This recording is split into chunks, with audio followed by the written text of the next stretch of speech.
Poderá o Brasil se livrar algum dia da herança maldita do positivismo?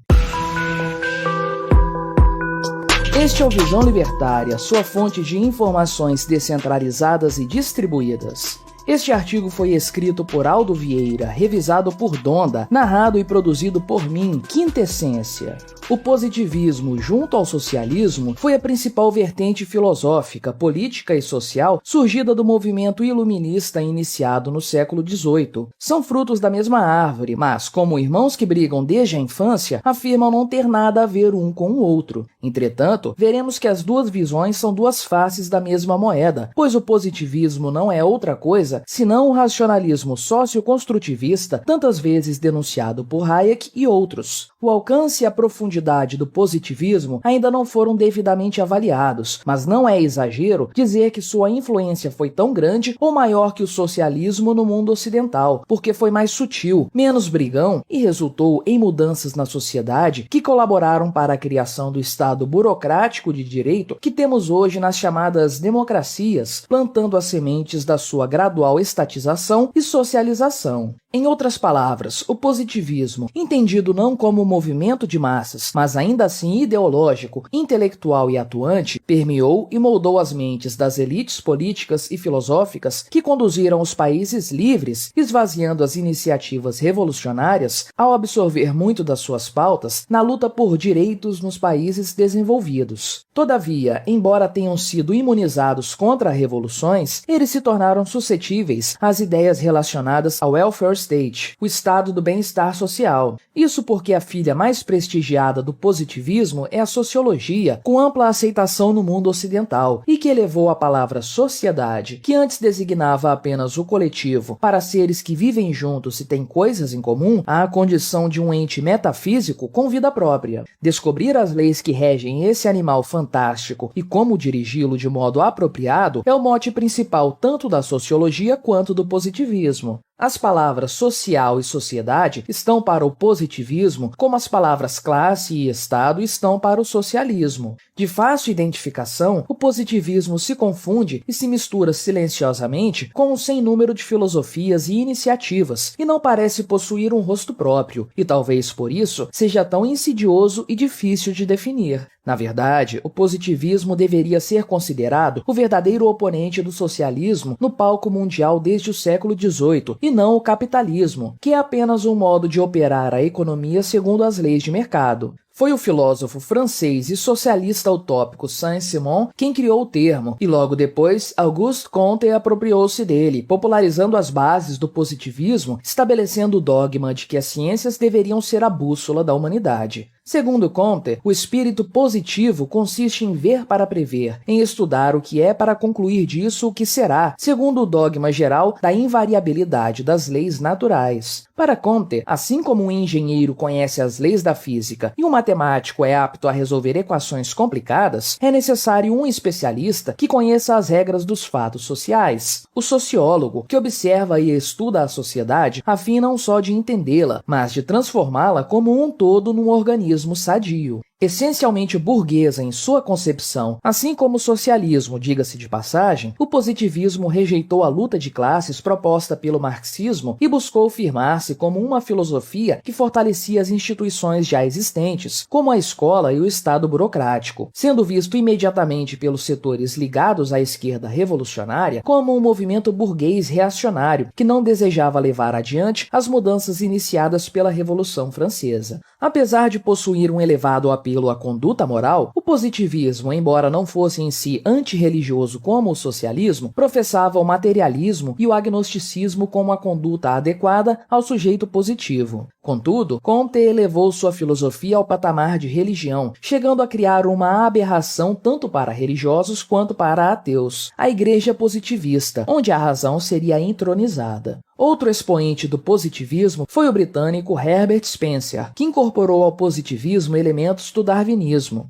Para ele, a seleção natural também atuava nos meios sociais, pois a sociedade de classes não é outra coisa senão um organismo animal perfeito. O darwinismo social proposto por ele foi amplamente aceito na época e estimulado pela elite intelectual europeia, culminando nas teorias eugenistas de homens como Julian Huxley, que também deu o ar de sua desgraça por aqui no Brasil, como veremos adiante. Spencer foi de grande influência no estabelecimento do ensino tecnicista nas escolas de língua inglesa, especialmente nos Estados Unidos, com o intuito de preparar o jovem para uma sociedade industrializada e para a vida profissional em detrimento de uma formação mais cultural. Esse modo de ver o ensino tornou-se predominante aqui no Brasil a partir dos anos 60 e 70. Sendo heterogêneo, o positivismo também não possuía uma posição formal contrária aos nacionalismos, pois os regimes fascistas e nacionais-socialistas apoiavam-se em valores burgueses e tradicionais, combatendo exatamente o expansionismo comunista na Europa. Aliás, estados fortes e centralizadores são até desejáveis exatamente por sua capacidade de organização social e realização técnica. E qual a relação do Brasil com o positivismo? Não é segredo algum que nossa república iniciou-se com uma conspiração dos setores republicanos positivistas dentro das Forças Armadas. O Brasil, uma jovem nação, tinha pretensões de ser vanguarda no novo mundo democrático e uma monarquia envelhecida, herdada dos colonizadores, não combinava muito com isso. Era dever de homens iluminados pela razão, como Benjamin Constant, militar, engenheiro, professor e político, conduzir o país nos rumos da revolução do entendimento científico e da clareza positiva.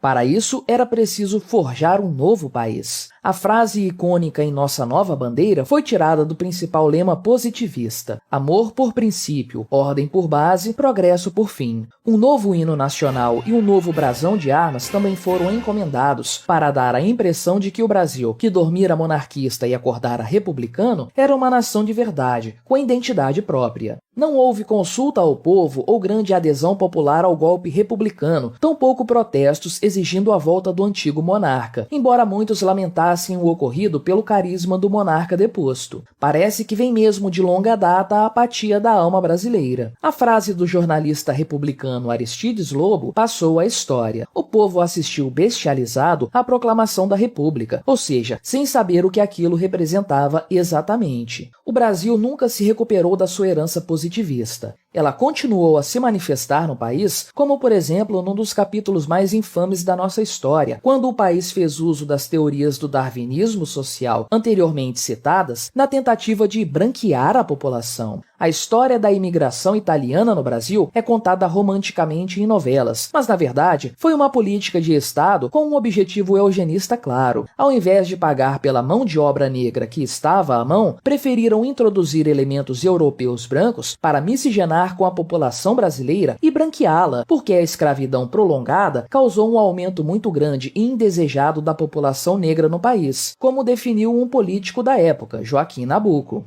O eugenismo à brasileira fundamentou-se nas concepções neolamarquianas da escola francesa, que defendia que as fraquezas genéticas derivadas da mistura de raças poderiam ser superadas em algumas gerações se fossem adotadas algumas políticas públicas como, primeiro, promover o branqueamento da população importando europeus para o país. Segundo, estimular e financiar a permanência desses imigrantes europeus para se integrarem plenamente como cidadãos. E terceiro, não fazer nada em relação aos milhões de negros abolidos não só da escravatura, mas da vida pública, na esperança de que simplesmente desaparecessem do mapa com o tempo pela via da seleção natural. Essas iniciativas eram apoiadas por estudos muito científicos de gente como o francês Conde Arthur Gobineau, que declarou que quanto mais o sangue de uma raça era diluído por integrar-se a outra raça, mais enfraquecido ficava e sua propensão era a decadência. Deixados à própria sorte num país que lhes virou as costas, os negros fizeram o que aprenderam a fazer por força do instinto: sobreviver. Eles desapareceram como previa o plano original.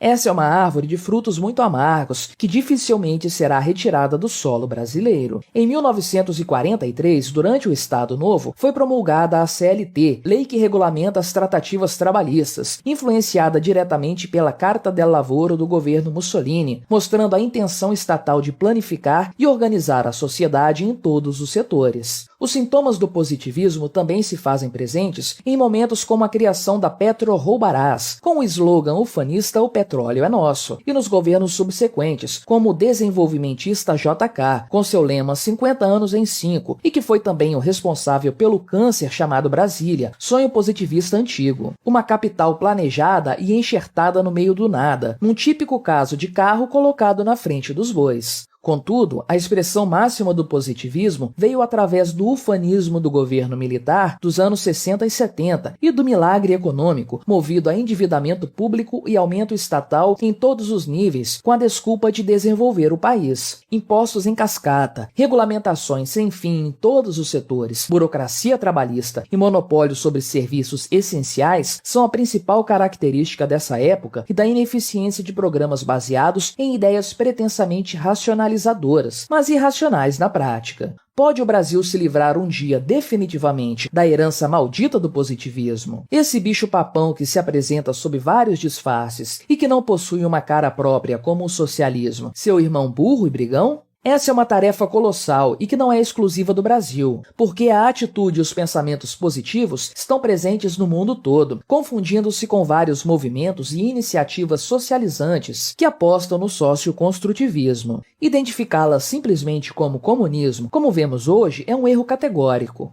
O positivismo pode se mascarar como sendo de direita, por sua defesa de tradições e valores, mas continua sendo tão estatizante e estagnante como o socialismo. O positivismo soltou pelo mundo muitas pragas: a sociologia, o utilitarismo, o cientificismo, o especialismo e o keynesianismo, que fizeram seu trabalho para solapar o senso comum e fazer acreditar que o Estado é amigo e pode cooperar com seus programas para a evolução social e biológica. A mentalidade positivista é o ponto de apoio principal do aumento estatal e de políticas progressistas intervencionistas constatadas no mundo todo desde o século passado. Como afirmou Hayek, essas mentes creem que podem construir um novo mundo, uma nova moralidade, um novo direito, uma nova língua purificada apenas a partir de si mesmos, mas só criaram, na verdade, uma gaiola de ouro para a humanidade. Uma gaiola de ouro que pode se tornar rapidamente uma prisão no estilo de 1984. Obrigado por sua audiência. Se você gostou deste vídeo, deixe o seu like e o compartilhe com aquele seu amigo esquerdista que ainda acredita no Estado. Se quiser ser notificado dos próximos vídeos, clique em se inscrever e depois no ícone da campainha. Até a próxima!